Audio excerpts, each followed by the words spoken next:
Here we are. All right.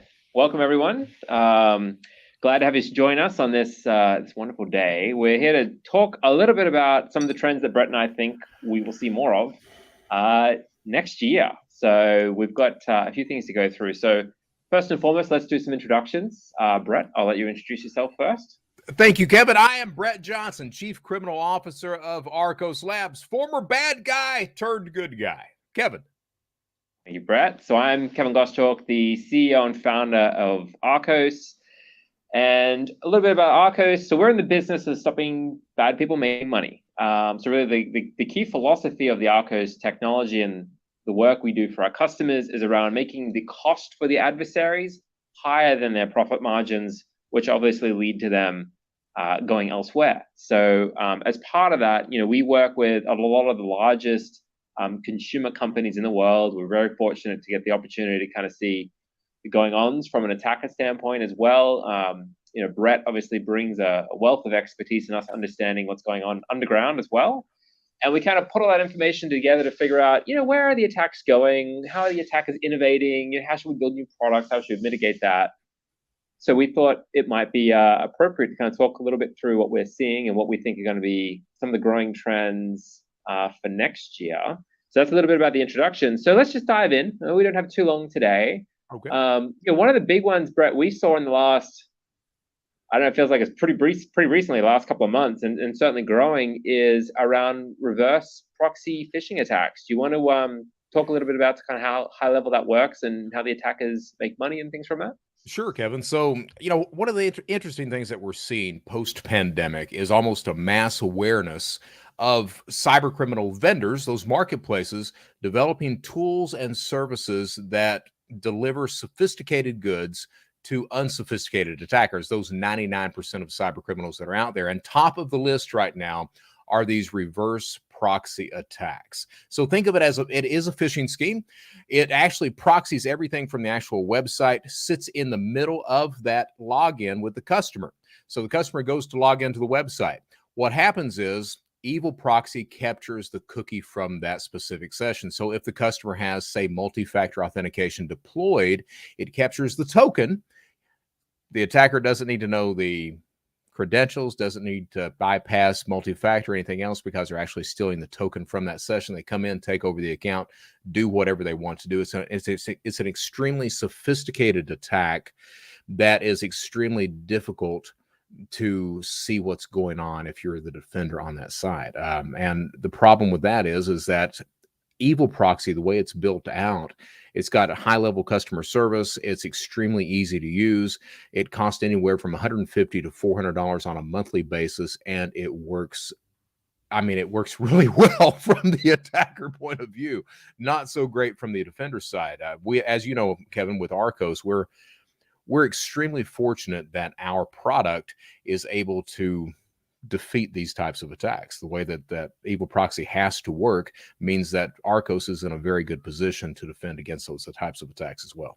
Right. So I guess that's the first trend, which is we expect to see an increase in these phishing kits that bypass OTP. Well, and the problem is, just to add to that, I mean, it's not just evil proxy. We're seeing that caffeine is delivering those same types of cookie stealing attacks. Genesis Marketplace also delivers those cookies as well. So we're seeing an entire slew of products and services that are geared toward that. Let's move on to the next one. So social media account takeover around our good old crypto scams. What are your thoughts, Brett? Yeah, my thoughts is, the blockchain itself tends to be extremely secure. You're not going to hack into the blockchain, but everything that surrounds that blockchain is somewhat questionable. The problem is that while the blockchain itself is extremely trustworthy, that doesn't mean that the trust extends past that specific blockchain. And people tend to trust social media. They tend to trust these things without verifying. As such, attackers come in. It's very easy to take over an account. If you think about something like spear phishing, for example, or this reverse proxy attack that can give you that access to those accounts, spear phishing is 87% successful. The reverse proxy attack, extremely hard to identify. Because of that, an attacker can come in, take over the account, and come up with some sort of scheme to get people to either change wallet addresses, to send tokens over to them, anything else like that. It becomes extremely, extremely successful for the attacker side. We're going to continue to see those types of attacks in the near future. And regardless of whether we're in the middle of crypto winter or not, crypto is still a very profitable sector for the good guys and the bad guys. Yeah, that makes a lot of sense. So obviously, like, trend number one links into more of trend number two occurring. Exactly. So then the next one is probably more e-commerce related, and we're seeing a lot of chatter around this one. I know you've got access to a lot of information on this topic too. Is refund fraud. So yeah, let's talk about that one. Well, the thing about refund fraud has been going around for several years. It's really redefined the way that cybercrime operates, those beginning dynamics of cybercrime. It used to begin that attackers would start with stealing credit card details, and they would try to steal laptops, cell phones. Most of them would fail miserably, and that kept the numbers of cybercriminals down. Now, because refund fraud is so successful, those criminal numbers have just exploded across the board. Most criminals start with refunding fraud, then learn how to do other types of fraud as they go along. Refunding fraud it hits every single merchant on the planet right now. It's eating them absolutely alive. It takes you have to look at everything across the board, from the policies, procedures at the companies that you're running. You have to look at the devices that are coming in, the IPs, the biometrics. I mean, everything across the board. There are bot-driven attacks that hit refunding as well. It's really one of these things that's, again, extremely hard to stop. Again, extremely successful from the criminal side of things. And it's one of these things that we're absolutely not going to see that slow down at all coming into the new year, with the economy slowing down and things like that as well. Yeah, I think that's actually another good point. Obviously, with the economy where it's at, is this does drive more crime in general. More people are turning to those kind of things to supplement income, especially, I think, some of the less criminal, perhaps, seeming techniques. So, for example, inventory attacks. So, scalping tickets and these kind of things. That's kind of a crime that people probably don't seem to think is a crime. Like, we see people publicly posting about it that work at big companies, and like on social media, that they more than happily saying, yeah, I scalped all these tickets from Ticketmaster and I just made $90,000. It's like, that's illegal. You're committing fraud. It's about as bad as you can get. And we've got these different groups now that are very organized, that go out and you've got groups of 50,000. Like, there's a group called Malice that has 50,000 members currently. And these members are all about denying inventory, about coming in and swiping all the inventory, whether it be sneakers, Funko Pops, tickets, like you just mentioned, anything else like that. And a lot of the time it's not illegal per se, but it's kind of this gateway drug to that illegal activity, because it teaches you how to use bots. It teaches you how to use proxies. It gives you these workarounds for websites, how to get these items, what to resell it for. You mentioned the economy, and the problem with that is we have a lot of people that usually would not even think about breaking the law, but because we've got these cybercrime environments that are out there now that are geared toward delivering a very successful criminal service to people and doing it for them a lot of the time, we're going to see more and more people that usually wouldn't break the law that are now tempted to do so. Yep. So that's, I think, another trend that we would expect, unfortunately, in this current market. One that I've been seeing come up a lot, and I think it's going to be an increasing problem going into the new year as well, is attacks on like workforce authentication flows. So just due to the nature of how people are setting up things like zero trust and these new authentication models, they're exposing what typically were authentication endpoints that were behind VPNs, now exposing them to the internet and requiring, strong auth to log in to them. But what we're seeing, and these are big companies we're talking to about these problems, they're actually exposing their employees to things like reverse proxy phishing attacks. Like, that's now actually a big issue, not on just the consumer side, but now everyone is starting to see that on the workforce login side as well, which potentially has really damaging impacts. We were talking to one company where they shared some of their board members were compromised through a phishing site when they were trying to log in to their the employee accounts. Fortunately, board members typically don't have like admin accounts and things like that. Right. but it certainly elevated the conversation very quickly in the company, as you could probably imagine. So I think that's another big trend that I'm expecting next year is people are going to have to start thinking about workforce authentication in similar ways that they protect the consumer authentication, because they're both becoming internet facing. Well, obviously consumers are already internet facing, but their workforce side starting to become internet facing. Well, I think it boils down to, what do attackers look for? They look for information, access, data, cache. Most of that is driven toward finally cache. So you look for the easiest access. Again, we're good about doing that with Arcos, determining what that easy access is, denying that to the attacker, increasing the cost, making the attacker go elsewhere.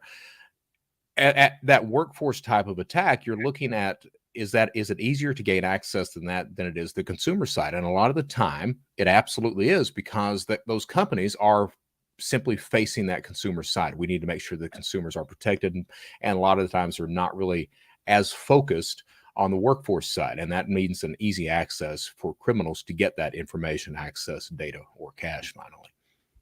That's right. So I think, as we've seen with the reverse proxy stuff, maybe as we're seeing with some of the solutions like Malice, I think we should just expect to see more of these kind of cybercrime as a service, I guess is maybe the term. But I think we're just going to see more bundling, more SaaS-like offerings in the cybercrime ecosystem. We're seeing some really high quality and very polished software, unfortunately, which dramatically lowers the barrier to entry for criminals. What do you think about that one, Brett? Because I know you're kind of looking at that from the attacker's perspective a bit as well. Kevin, the thing is we talk about friction a lot on the good guy side. We don't want to cause friction to the customer experience coming into a website. Friction is also on the bad guy side. Criminals, you mentioned it before, cybercrime as a service. What that actually boils down to is making sure that anyone who uses that service doesn't encounter a lot of friction, that it's a very easy user experience on the criminal side of things. So that's what Evil Proxy is. That's what Malice is. That's what Caffeine, Genesis Marketplace, all these different cybercrime as a service sites are doing, is they're making sure that the friction for the criminals is very low to non-existent, almost like on the good guy side of things. And we're going to continue to see that. These very highly developed websites, products, and services that are geared toward developing these sophisticated types of tools to unsophisticated attackers, training them how to do that, providing excellent customer service, everything else across the board. Because of that, I expect that these cyber criminal numbers are going to continue to explode over not just next year, but the next few years. And just to give the audience some context, a product like Evil Proxy has live support. When you open and install the product, it has video walkthroughs every step of the way. It's all in plain English. It's just a very well written UI, unfortunately. And the product does all the hard work for you. You don't need to figure out the nuances of how to do anything. Like when it collects stolen credentials for you, it gives you what you need to literally just copy paste them to make it work. It does all the code for you. It tells you everything you need to know in a very clean user interface.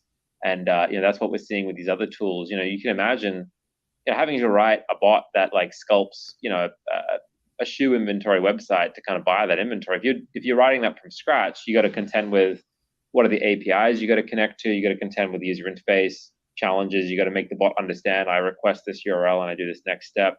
You've also then got to contend with that company's bot mitigation technology they may have in place. These kits that you get access to do all that for you, and they're continuously maintained to keep ahead of the website's defenses and any changes. And all you pay is a small clip of likely what you're actually going to profit when you make the attack. So it's kind of a no-brainer, unfortunately, for the attackers. So it really does dramatically lower the barrier to entry. And it also raises the profit margin for the software developers making these tools, because the easier it is to use, the more people use it, the more money they make, rinse and repeat.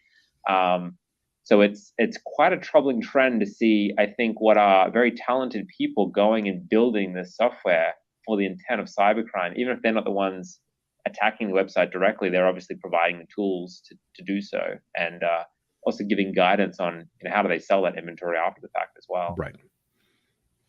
Yeah, it's pretty much a nightmare for the good guys. It really is. But again, we've got, and I don't I don't like to toot our own horn, but at Arcos, we provide a service that defeats a lot of the stuff that's going on out there right now, and we're very good about doing that. We're almost at time, but one other thing I wanted to touch on, and again, you kind of look across the industry, there's a lot of cost reduction being made in general. Like we all see the public markets, we all see the forecast for next year, all these kind of things, the headcount reductions, etc. That does obviously pose a difficult question for how do I protect my company if my headcount's been reduced or my spend has been reduced. So these are, I think that's going to be a huge point of contention next year for a lot of the security teams trying to mitigate these attacks. It's really going to have to come down to justifying the return on investment for building something, for hiring people, for bringing in a third-party solution. I think that's going to be more important now than ever. Like I would really recommend thinking through, if you're trying to solve a problem, it needs to be through the lens of not I'm reducing attacks. It needs to be through the lens of what's the business cost to my company if I can stop those attacks. Like what is the dollars that I'm stopping being impacted elsewhere? That really needs to it's just simply going to have to become a core part of the vocabulary when you're kind of pitching and discussing internally, like how do I think about getting resources to help stop some of these problems? So I think that's obviously going to be a major trend we're going to see next year, just given the economic wind that we're going up against. So I would agree. All right. So, well, that's kind of our whirlwind tour on our predictions for next year. I think pretty big ones in there. We're starting to see all of that come to fruition. So reverse proxy phishing attacks, social media ATO focused on crypto scams, refund fraud, inventory denial, or e-commerce attacks around getting access to sneakers and tickets and things like that. Going to continue to trend up. Workforce attacks, just due to the openness now of how that flow is becoming. Cybercrime as a service, and of course, the cost economic considerations when you're thinking about solving all of these problems that we were talking about. Right.